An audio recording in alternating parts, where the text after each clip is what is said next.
coisas, entusiastas do esporte a motor. Você está no quadro Corrida a Corrida do GP Total. Estamos revisitando a temporada 1986, essa temporada incrível da história da Fórmula 1, que neste ano completa 40 anos. Os contenders, os carros, os circuitos, a gente já está na segunda metade da temporada 86. Chegamos ao Grande Prêmio da Alemanha, um round que é muito especial também. A gente vai para a 10ª etapa de 16 corridas que haviam na temporada, com um Nelson Piquet para lá de disposto em reverter o jogo. Ele chegava apenas na 4ª colocação do campeonato, com 29 pontos, enquanto o Mansell era líder com 47, com mais vitórias, e toda uma equipe Williams que, a partir dali, ficaria rachada. Todos os detalhes dessa corrida aí em Hockenheim, lembrando que em 85 a gente não teve Hockenheim, a corrida da Alemanha foi em Nürburgring, na pista nova de Nürburgring, obviamente. Então, o nosso referencial de Hockenheim é de 84 e não de 85.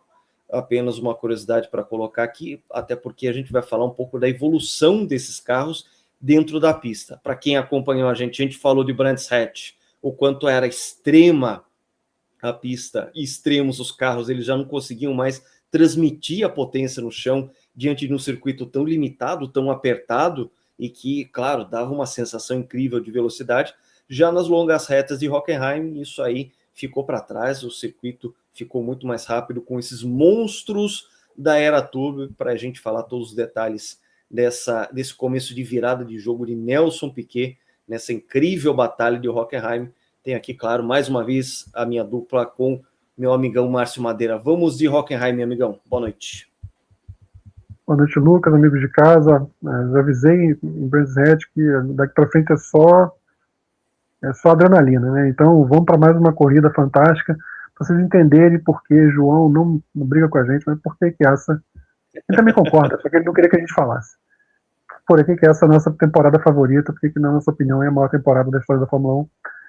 Vamos lá. Aconteceu muita coisa de novo nos bastidores. O Ayrton, vocês lembram, o GP de Mônaco, depois do GP de Mônaco, ele se reuniu com a Honda, no mesmo dia do GP de Mônaco, para poder conversar, enfim, alinhar, e para o Hockenheim a Honda anuncia que vai fornecer motores 87 também para Lotus, não só para Williams, mas também para Lotus. E o Keck Rosberg anuncia, faz uma carta bem humorada, falando os motivos pelos quais ele ia se aposentar ao fim do ano. É interessante que o Keck faz essa carta bem humorada, e aí o Nelson responde com uma carta bem humorada também, igualzinha, mesmos termos, começando os parágrafos com as mesmas expressões, para dizer porque que ele não ia se aposentar. Inclusive o Nelson prometeu que ia ficar mais 8 anos na Fórmula 1, acabou não ficando tanto, mas fez isso na época lá, assim, respondeu a carta do Keck igualzinha, fazendo uma réplica, mas dizendo por que ele continua. Usando os mesmos argumentos que o Keck falou que ia se aposentar, o Nelson usou para dizer que era para aquilo ali mesmo que ele ia continuar mais 8 anos. E é curioso falar disso porque tanto o Keck quanto o Nelson são personagens centrais na história desse GP da Alemanha de 86, esse fantástico GP da Alemanha de 86. E o Keck, ele anunciou que ia se aposentar e, na verdade, na mesma prova, a McLaren introduziu algumas mudanças para ele, para o carro ficar um pouco mais ao seu gosto, né? Ele vinha sofrendo muito com um carro que era feito sob medida para Niki Lauda e para Alain Prost, um estilo totalmente diferente do dele, já falamos sobre isso aqui, e como resultado ele faz o melhor tempo no treino de sexta e baixa de novo no sábado, conquistando uma pole position. É até interessante observar, Lucas, que se nas corridas ele tomou o vareio do Prost e não ficou à altura do que o Lauda vinha fazendo, em classificação ele foi superior ao Lauda. Em classificação o comparativo dele com o Prost ainda é inferior, mas é sensivelmente melhor do que o do Lauda era. Então, quer dizer, ele ainda tinha rapidez ali, né, só que sofria muito com essa questão de pilotar com refino, sem gastar combustível, que era muito mais troglodita, no bom sentido, porque muito talentoso e muito, muito rápido também. Vou colocar uma foto emblemática aqui, Márcio, que é o aperto de mão que sela o acordo e que decreta o fim da Renault Turbo na Fórmula 1. A gente tem que lembrar que a Renault foi a pioneira, a grande pioneira, Silverstone, 1977, Jean-Pierre Jabouille, Renault RS01, né, carro que todo mundo achou que era um alvo de chacota, que não ia funcionar, e que, de repente, em Dijon 79, conquistou a corrida. É uma corrida que acabou sendo eclipsada por aquele pega incrível entre o Gilles Villeneuve e o René Arnoux, mas que mostrava o que era o futuro da Fórmula 1 e o futuro nos anos 80. Aquilo que decretava a morte do Cosworth DFV V8, aquele emblemático motor que estreou em 67, que dominou a década de 70, só teve o motor plano 12 da Ferrari como grande concorrente, e que agora se via como finalmente ultrapassado pela era turbo. E já era bastante claro, isso a gente fez o Corrida no passado, para quem não viu, veja também. A gente fez a temporada de 85, que completava a época 40 anos, e a gente falou quanto o motor Honda, desde o Canadá de 85, já era o principal motor da Fórmula 1, e quem foi o primeiro a perceber isso foi o próprio Ayrton Senna. Ele percebeu que a nova geração do Honda, que estava estreando na Williams naquele fim de semana em Montreal, era o grande motor da Fórmula 1. E isso, claro, continuou durante 86. A Williams realmente fez o carro do ano e tinha o melhor motor. É claro que na cabeça do Ayrton, aquilo ali era uma peça da equação que faria com que a Lotus tivesse uma arma mais poderosa para uma disputa de título, que ele já via escorregando pelos dedos, pelo vão dos dedos, pela própria falta de confiabilidade do seu carro e por perceber que realmente o motor Honda era o grande motor da Fórmula 1 naquele momento. O motor BMW M12 13 era o mais potente, mas em termos de entrega de potência, a elasticidade, a curva de torque, e porque a Honda entregava de maneira brutal.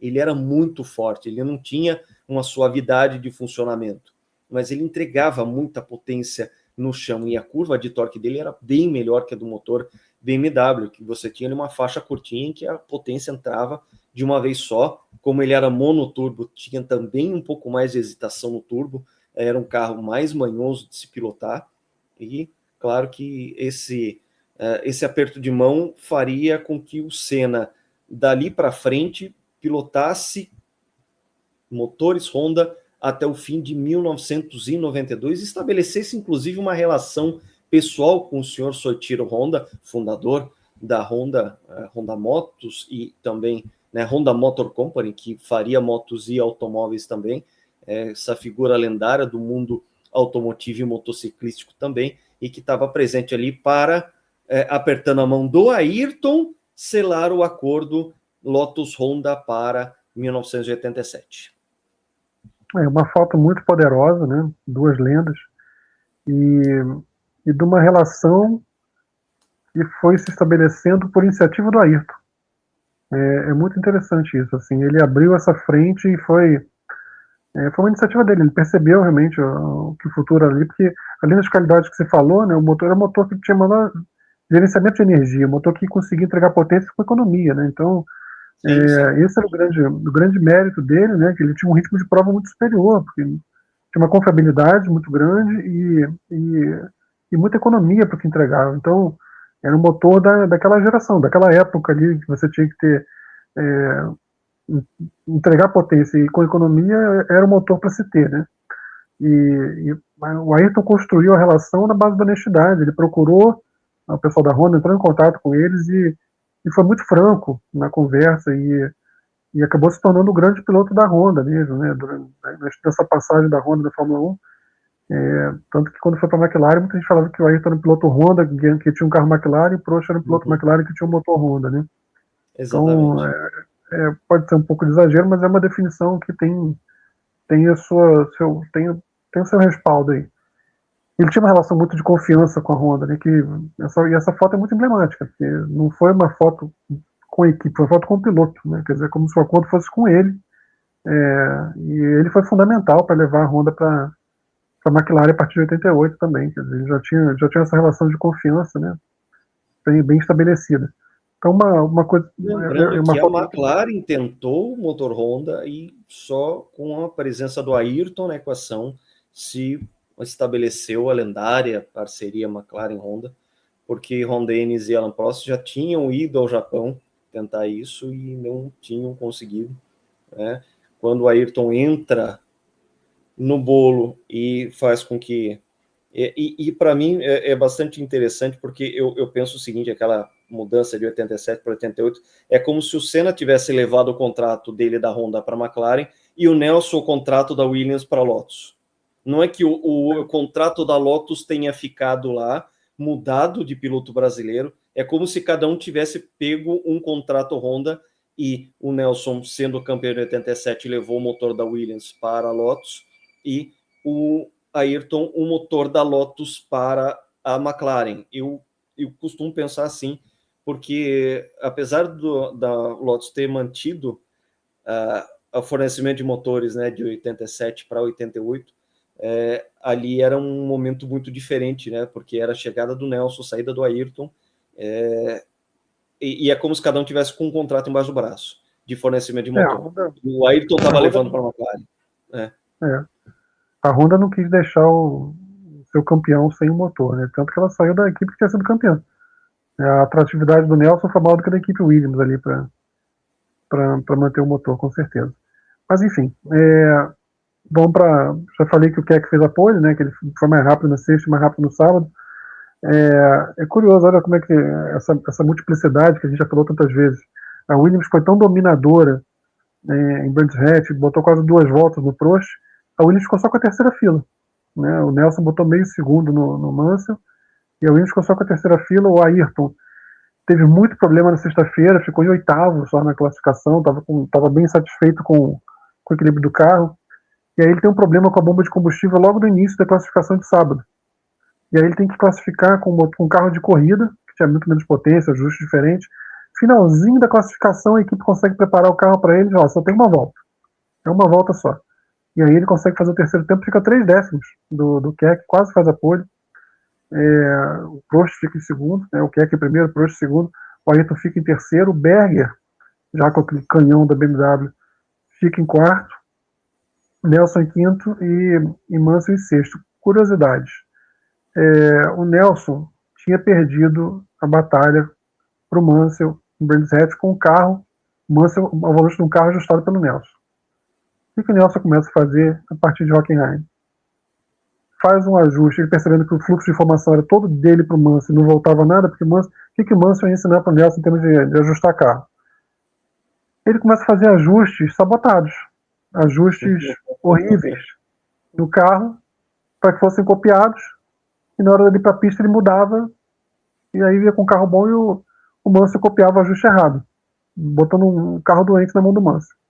O Mansell fica meio segundo atrás dele na classificação, e na corrida o Mansell vai fazer uma corrida, como diria o nosso mestre, do latrinária, uma corrida horrorosa, irreconhecível, porque estava com o carro todo doente. Eu vou colocar aqui, antes da gente poder fazer mais esse episódio, eu tomei a liberdade de fazer um pequeno compilado aqui, que mostra o incidente da largada, porque a gente tem como novidade nesse grid o Felipe Alliot no lugar do Jacques Laffite. Laffite não voltaria mais para a Fórmula 1, ele assumiria o carro 26 da Ligier.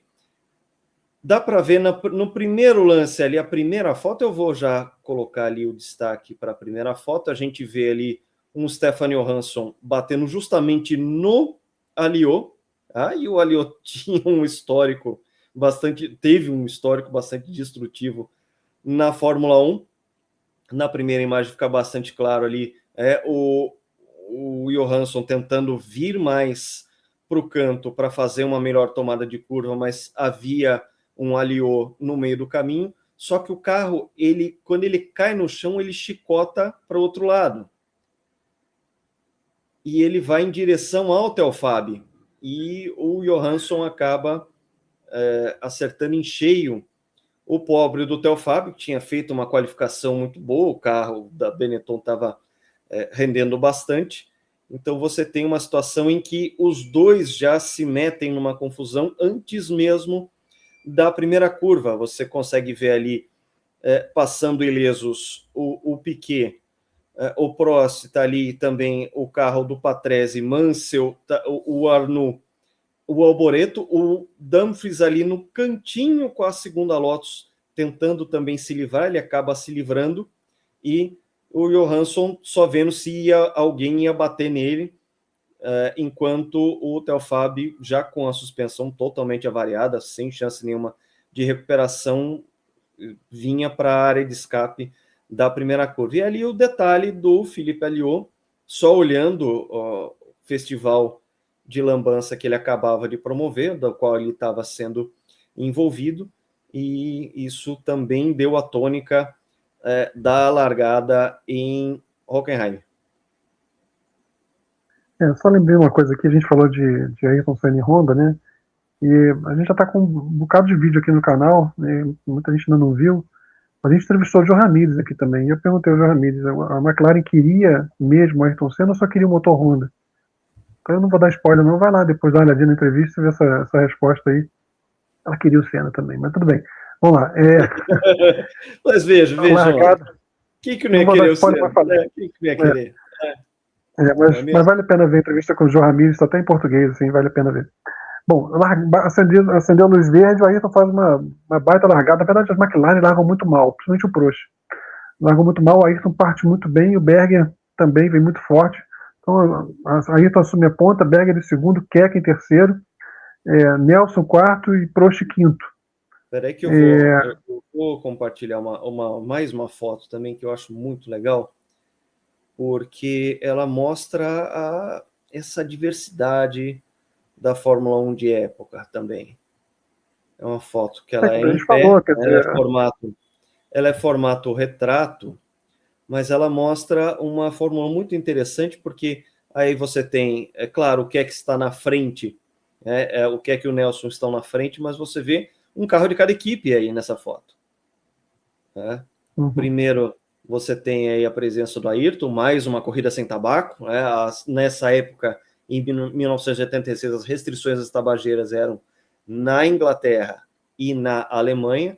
Senna seguido de perto aí pelo Gerhard Berger, em seguida Prost, Mansell, Alboreto, Arnoux e o Patrese, que acabava de abrir mais uma volta. Você consegue ver ali, mesmo para os carros mais distantes, silhuetas completamente diferentes, não só as cores, os layouts, mas também toda essa diversidade de desenho que você tinha nessa época. E, claro, uma coisa que também sempre me chamou muita atenção, essa época de 85 e 86, o capacete amarelo fluorescente que o Ayrton usava, que foi uma ideia do Sid e o Alan Mosca, geniais, e que fez com que essa combinação com a Lotus preta fosse ainda mais especial. Eu que gosto tanto de falar de capacetes e tudo mais, todos os capacetes do Ayrton, o meu favorito é dessa época, 85, 86, com amarelo fluorescente.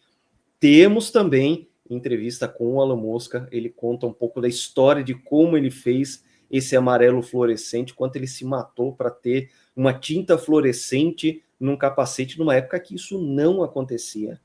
O Sid Mosca foi um grande precursor dos designs de capacete, a grife Painted by Sid, que existe e ecoa até hoje, em memória, quando a gente está falando do Sid, ela continua sendo a grife de excelência das pinturas, uma grande referência do mundo dos capacetes. E o meu capacete favorito do Ayrton é dessa época, 85, 86, com esse amarelo fluorescente, ficou absolutamente sensacional. Então, Lucão, Ayrton assume a ponta, com Berger em segundo, Keck em terceiro, e a primeira volta fica assim.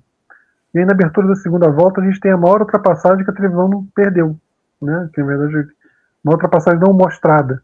Que o Keck sai da curva 1 embalado, abre o tag Porsche a pleno, e ele supera, porque o Ayrton, a gente tem que dizer uma coisa, eu já vou antecipar isso, o Ayrton faz uma prova 99% perfeita na Alemanha, uma prova muito próxima da perfeição. O Ayrton muito mais maduro que o de 85, ele está focado em cumprir a distância no menor tempo possível, não se deixa levar por brigas inúteis, não, ele não resiste à ultrapassagem, ele se foca no ritmo dele, uma prova muito próxima da perfeição. Eu vou dizer por que não foi perfeita no meu entendimento. mas muito, muito próxima da perfeição. A prova do Ayrton talvez tenha sido a melhor atuação individual nesse dia, porque com o que ele tinha em mãos, ele vai ao limite, ele tira cada gota de desempenho do conjunto que ele tinha em mãos. Mas vamos lá, ele abre a segunda volta, ele não força o turbo além do que devia forçar, não força o consumo além do que devia forçar, quer que vem que nem um louco, passa na mesma reta. O Berger ele passa os dois numa ultrapassagem só por fora, mergulhando para a primeira chicane. E a transmissão televisiva fez o favor de perder isso. Quer que assume a ponta, logo depois o Nelson vem, e o Nelson estava determinado. O Nelson era no mesmo modo que ele estava em Brands Hatch, só que agora ele tinha tomado cuidado para que o Mansell tivesse com um carro bem doente nas mãos, né, já que quer copiar ele, vai copiar coisa errada. O Nelson de oficina, o Nelson malandro, ele aflora totalmente. Aqui na Hungria, o Mansell faz uma corrida horrorosa com o carro totalmente desequilibrado por causa dessa questão do Nelson. Então o Nelson está correndo sozinho praticamente com a Williams aí, e aí ele vem para cima, ele também passa o Berger no caminho da primeira chicane, e na terceira chicane, agora não vou lembrar se foi a terceira volta, enfim, qual volta foi, mas foi no início. E na terceira chicane ele vai para cima do Ayrton para ultrapassar. E aí é o único momento que eu entendo que o Ayrton errou. Que o Ayrton resiste à ultrapassagem do Nelson, ele não fecha a porta, não faz nada disso, mas a terceira chicane de Hockenheim, quem lembra, a Hockenheim antiga, você vinha e ela fazia um mergulho rápido à esquerda, quebrava a direita e saía à esquerda de novo. O Ayrton, se ele tivesse deixado o Nelson passar e fizesse o mergulho, ele ia perder muito pouco tempo ali. Mas ele não deixa o Nelson passar, ele vai dividir a curva por fora, e aí o Nelson faz a segunda perna por dentro e o Ayrton está totalmente sem tomada. Então ele perde momento, né, perde velocidade. E quase que o Berger ultrapassa o Ayrton ali. Quase. Que o Berger fez o traçado certinho, vem embalado, e por muito pouco o Ayrton não perde a ultrapassagem, não perde a posição para o Nelson, e também para o Berger no processo. Quer dizer, eu acho que foi o único momento, aquele negócio que a gente já falou várias vezes, de como um afetava o outro, né? O certo teria sido o Ayrton deixar passar. Ele não fechou a porta, não fez nada disso, mas ele forçou ao limite a frenagem dele e aí acabou perdendo tempo com isso. Então, no entendimento, o único momento que o Ayrton sai da perfeição nesse dia, porque a gente vai ver no final da prova, a administração de combustível dele foi perfeita e foi a primeira prova que o motor F15C da Renault terminou. E saiu muito bem, quer dizer, é curioso que na hora que a Lotus troca para o motor Honda, a Renault estava com um motor bastante decente. Nessa altura, ele tinha melhorado muito a relação de consumo e potência do motor Renault. Vai fazer uma prova muito boa, tanto que o Ayrton, no final da prova, passa o Prost em condições normais. Ele consegue administrar o combustível melhor do que o Prost com o Tag Porsche, o que é um feito, né? O grande forte do Prost, da McLaren, do motor Porsche, era justamente o ritmo de prova, o consumo de combustível. O Ayrton estava com um carro com muito pouca asa, né? Ele tinha tido problemas com isso na sexta-feira, como a gente falou, mas ele consegue administrar o combustível melhor do que o Prost com a McLaren, a ponto de ter um ritmo melhor no final e passar o Prost na pista. Bom, uma coisa que a gente não veria nunca mais hoje em dia. Eu já falei que o Nelson sabotou o acerto do Mansell, né? E aí o que ele faz? O Nelson, quando alguém fala que a Fórmula 1 não era boa, pelo amor de Deus, dá vontade de... O que Nelson faz? Olha só, um campeão mundial, ele instala no carro dele um grampo no rádio do Mansell. Ele estava monitorando o rádio dele e o rádio do Mansell. Nelson foi para a guerra. Ele estava pilotando o carro dele e tinha também a frequência do Nigel ali. A escuta do Mansell. Ele estava com a escuta do rádio do Mansell.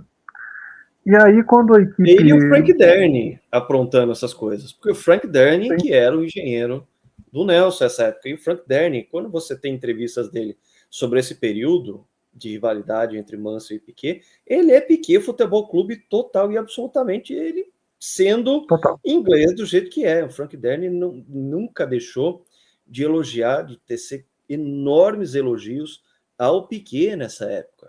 Ele era o cara que estava do lado do Piquet, dentro dessa Williams, que estava prestes a ter toda essa rachadura por causa desse contexto de grande rivalidade, do crescimento do próprio Nigel e das informações que só tinham uma via, só iam para o Mansell e não voltava nada, porque não tinha que voltar. O Mansell com aquele carro horroroso, aquele desempenho horrível. Na 15ª volta, a equipe chama o Mansell para o box. E aí, o que acontece, Lucas? Conta pra gente o que acontece. Você deve ter imagem disso aí, vai. E quem entra é o Nelson, que ele estava na frente, evidentemente. Então, quando eles chamam o Red 5, quem entra é o carro número 6. E é muito flagrante a explosão de raiva do Patrick Head, que fica sem entender nada do que está acontecendo.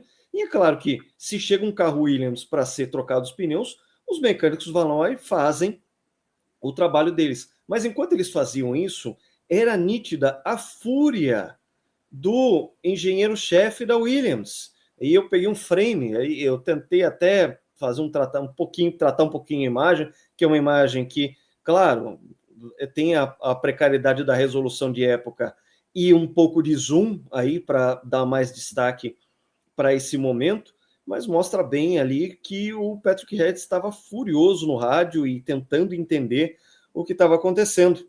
Mas claro que isso era só mais um tiro psicológico no Nigel, que estava tendo uma corrida de cão. Isso aí para quem quiser depois ver, tem até o recorte só desse trecho no YouTube. Vale a pena pesquisar lá, botar pit stop, Patrick Head. O Grande Prêmio da Alemanha está na sua totalidade também, é só procurar nos canais aí, nos players de vídeo da vida aí, tem muita coisa de corrida inteira da temporada 86, ainda circula aí, em outros players que não este aqui, né? Alguns players estão um pouco deixados de lado, felizmente, porque daí tem corrida inteira para a gente poder ver, mas vale a pena, são corridas que vale a pena ver. E principalmente essa segunda metade, a gente está batendo nessa tecla que realmente da segunda metade de 86, só a Áustria pega um pouco leve. A gente até vai falar de outros assuntos para não ficar tão diferente assim em termos de quantidade de informação que a gente está colocando nesse corrida a corrida especialíssimo de 86, mas realmente é a segunda metade. É só pauleira. A gente viu na primeira metade corridas maravilhosas com o Brasil, Espanha, que foi uma coisa incrível, Detroit, outra vitória, uma vitória heróica do Ayrton também. Agora, segunda metade de 86, nossa, e uma coisa muito curiosa, né? Quando a gente pega a temporada de 87, até a primeira metade, a metade acabava em Silverstone, um pouquinho diferente do que foi 86. A partir de Hockenheim, 87, assim, você chega depois da Inglaterra, 86, Grã-Bretanha, 87, as posições no campeonato eram muito parelhas entre Piquet, Mansell, Senna e Prost, mas a segunda metade de 87 foi muito favorável ao Nelson. O Nelson começou a capitalizar vitórias ali, pontos importantes que levaram ele ao tricampeonato. Agora 86 foi paulada o tempo inteiro. 87 teve muitos pilotos quebrando ali, ou falta de competitividade do Senna com a Lotus Honda, que já também não estava rendendo mais. O crescimento da própria Ferrari no fim de 87 foi um contexto totalmente diferente. Até a primeira metade, 87 parecia um pouco 86 na questão da tabela de pontos. Não tinha ocorrido corridas como de 86, mas ali a tabela estava interessante. Agora, a segunda metade de 86 é isso, é essa faca na caveira o tempo inteiro. Pois é, foi um tiro psicológico, como você falou, foi na verdade para infernizar o Mansell, enfim, ele estava querendo desestabilizar, né? Jogou realmente, começou a querer rachar a equipe ali, e se vai copiar no acerto vai ter que pagar o preço, né? Nelson, enfim, que tipo de piloto ia instalar uma escuta para ouvir o rádio do companheiro de equipe e fazer um negócio desse, né? Eu gosto demais dele. Aí, enfim, Nelson pega os pneus do Mansell ali, a corrida do Mansell medonha, e o Nelson ele vai fazer 2 trocas de pneus, né, enquanto todo mundo vai fazer uma só. E, meu irmão, ele anda em ritmo de classificação essa corrida inteira, ele acelera forte demais, enfia o pé mesmo, anda muito, corridaça do Nelson. Quando ele faz o pit stop dele, depois o Keck faz também, ele já tinha ultrapassado o Keck, ultrapassou também na terceira chicane, era o ponto favorito dele para ultrapassar. O Mansell, além de tudo, vai cometer um erro muito parecido com o que ele vai cometer de novo em 90, A segunda chicane era um lugar ruim para o Mansell. Ele erra ali em 86, ele sai uma hora, bota 2 rodas na terra ali, no Ostkurve, né, onde antigamente era o Ostkurve que você fazia, onde infelizmente faleceu o Jim Clark, né. Antigamente era uma curva de muita alta velocidade, fizeram a chicane ali, que era uma chicane improvisada, né, você tinha que dar uma guinada e logo depois acelerar em curva, né, à direita. O Nigel bota 2 rodas ali para fora, o carro estava todo esquisito, o carro do Nigel estava horroroso, ele se atrapalha ali, ele vai cometer o mesmo erro em 90, né, e até abandona a prova em 90, quando o carro só tinha quebrado o bico, na verdade, o carro estava inteiro, mas ele olhou para aquilo ali, achou que o carro estava todo destruído e abandonou a corrida. Então é curioso que ele comete o mesmo erro em 2 temporadas distintas aí. E o Nigel fazendo essa corrida latrinária, o Prost passa o Ayrton nessa altura, mas assim, depois o Ayrton vai passar de volta, como eu falei. O que importa mesmo aqui, nesse momento, a luta pela vitória é Nelson Piquet e Keck Rosberg. Keck fazendo uma baita corrida para um pit stop só, andando muito forte com a McLaren, e o Nelson tendo que compensar um pit stop a mais. Né? Quando o Nelson faz o segundo pit stop, ele volta em terceiro, e aí ele parte a caça enquanto o carro do Mansell estava horroroso, o carro do Nelson estava redondo. Ele parte a caça das McLarens, alcança o Prost, passa o Prost, caça o Keck, passa o Keck e vai para uma vitória de muita autoridade, né?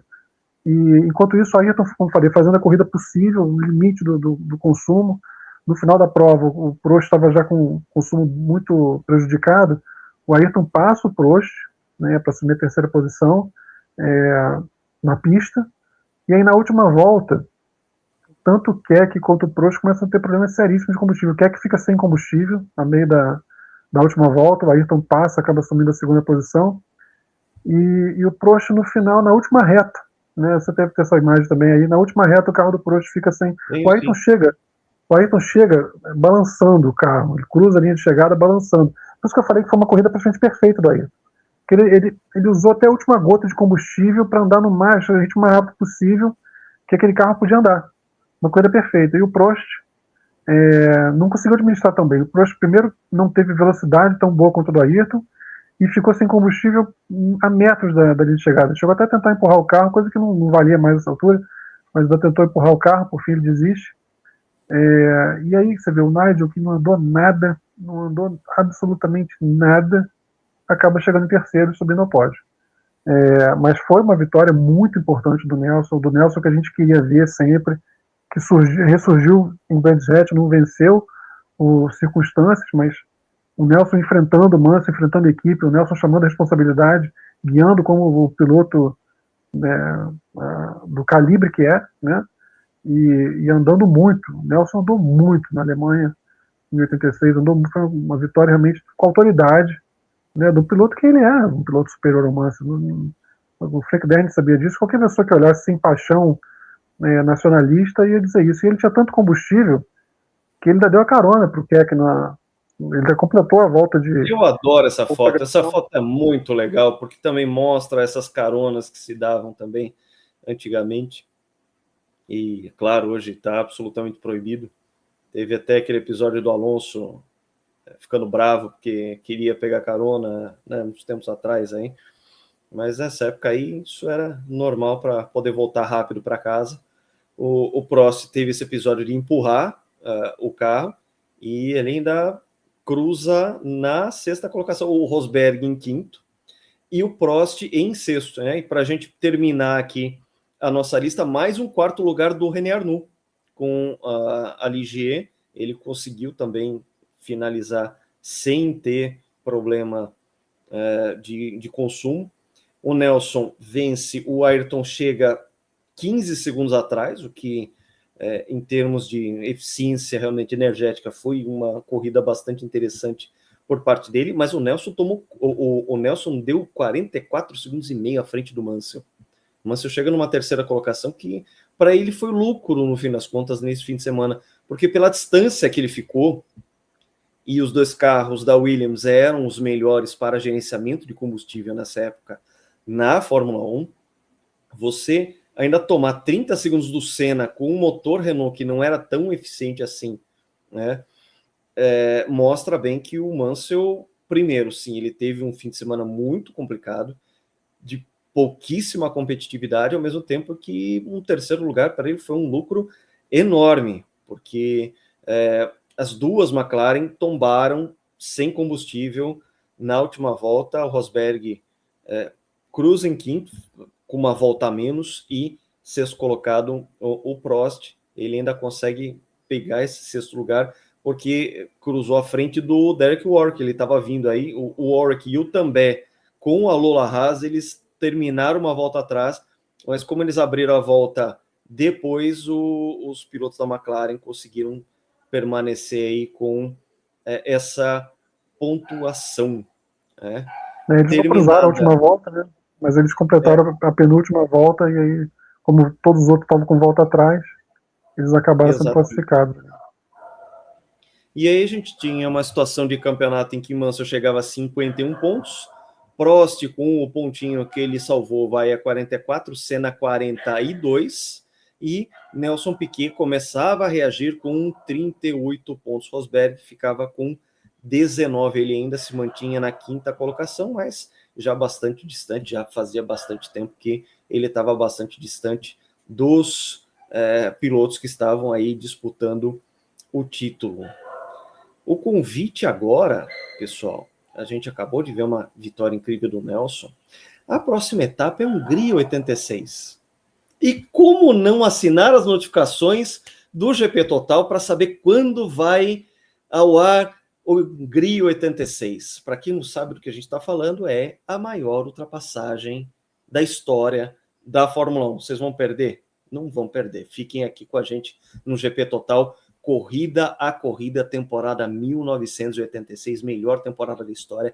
Quem fala que essa temporada é ruim é doente da cabeça. Fiquem com a gente até a próxima no Grande Prêmio da Hungria, melhor ultrapassagem de todos os tempos. Abração, até lá!